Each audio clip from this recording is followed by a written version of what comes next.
బావిలో నీళ్లున్నా నీ కంట్లో కన్నీళ్లున్నాయి. నన్ను ఆ దేవుడే కాపాడాలి. రైతులు వాడాల్సింది ఇలాంటి నాసిరకం పైపులు కాదు. మరి ఏ పైపులు వాడమంటారు బాబు? తరతరాలు మన్నే నాణ్యత నంద్యాల నంది పైపులు.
పెద్దలు రామకృష్ణ గారు అందరు చేసే వ్యక్తులు రామకృష్ణ గారు నాకు తెలిసినంత వరకు చాలా సంవత్సరాల నుంచి మన నంద్యాల ప్రాంతంలో వారి స్థానికులు కాబట్టి ఇటువంటి విన్యాసాలు ఇటువంటి పిల్లల స్పోర్ట్స్ కానీ గేమ్స్ కానీ ఎప్పుడు కూడా వారు సహాయ సహకారం చేస్తూ వారికి కావాల్సిన వసతులు, వారికి కావాల్సిన అకామిడేషను, వారికి కావాల్సిన భోజన సదుపాయాలు కూడా వారే కలిగించి కీర్తి చేసిన ఎస్పీ గారు లేరు. వారి కూతురు కూడా ఈరోజు కార్యక్రమంలో మరి పిల్లలందరికీ కూడా భోజన సదుపాయాలు కలిగించడానికి వారికి పేరు ధన్యవాదాలు. మరి ఈరోజు పిల్లలు ఆడారు, చూశారు, స్కిప్పింగ్ చేశారు, చాలామంది తాడుతో ఆడారు, చాలా స్పీడ్గా చేస్తూ ఉన్నారు. చాలా స్పీడ్ అయితే ఎన్ని నిమిషాలు చేస్తారు మీరు? 2 నిమిషాలు 3 నిమిషాలు కూడా మరి గంటన్నర చేస్తారు.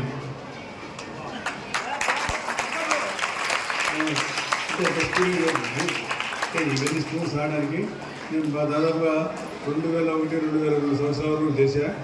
తప్పకుండా మనము ప్రతిరోజు డాక్టర్ గారు చెప్తారు నాకు రామకృష్ణ గారు, ఈ వయసులో యోగా చేస్తే బాగుంటుందని చెప్పి. వాస్తవం నాకు చేసే టైంలో కన్నా చేయడానికి సంసిద్ధంగా ఉన్నాయి, చేసే టైం లేదు. ఉదయం చేసినానికి రోజు 6-5:30 గంటల 5 గంటల నుంచి టెలిఫోన్లు వస్తూ ఉంటాయి, మాట్లాడడానికి సరిపోతూ ఉంది. సరే ఈరోజు ఈ అవకాశం కలిగించారు మాకు. నాకు దాదాపుగా రాజకీయంలో అవకాశం రావడం చాలా తక్కువ. మన అవకాశాన్ని సద్వినియోగం చేసుకోవాలి, ప్రజలకు మంచి కొన్ని కార్యక్రమం చేయాలి, ప్రజా అభివృద్ధి కార్యక్రమం చేయాలి. మనకి మన ప్రజల తోడుబాటులో కూడా ఉండాలి, వారి సహకారం కావాలా, వ్యక్తిత్వం కావాలి, వ్యక్తులు కావాలి. అది ఉంటేనే మనం ఏదైనా చేయగలుగుతాం. మన ప్రాంతానికి, నంద్యాల ప్రాంతానికి జంప్ రోప్ అనేది అంత ఫెమిలియర్ అయినటువంటి గేమ్ కాదు. అయినప్పటికీ దాన్ని తీసుకొచ్చి ఇక్కడ కూడా ఆ గేమ్ని ప్రమోట్ చేయాలి.